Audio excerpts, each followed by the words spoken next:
There's quite a lot in the press at the moment about the financial position for universities, and I think there's some good question marks around what their student intake is going to be next year.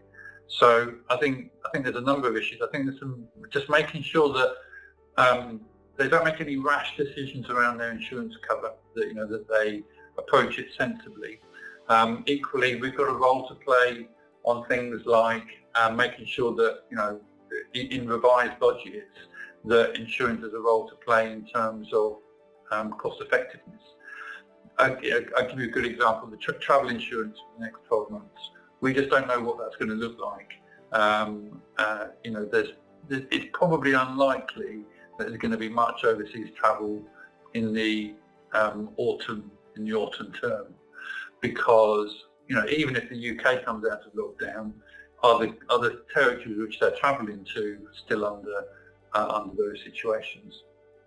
So I think it's unlikely there's going to be much travel, which then has an impact in terms of their travel insurance and their travel requirements. So we're trying to prep insurers around that and say, look, the travel patterns that they've produced in the past may not be of a similar ilk.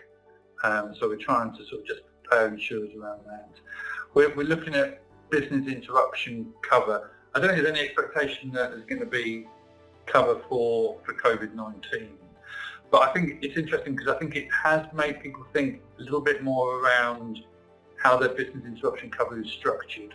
And often it's based around, we're going to lose this building. And I think actually what a lot of the coronavirus has flashed out is how dependent are we on physical buildings. Actually, isn't more important IT infrastructure, data systems and the like, being able to be in contact with our staff and students through IT. So I think it has raised some really interesting questions around how business interruption cover is structured and what that needs to look like. I mean, we always say that business interruption needs to tie into your business contingency plan. And I think it's a good opportunity just to engage with our risk management colleagues as well and to say, look, actually what would happen again if you lost your building? I think you've probably got a better idea now as to how you would respond.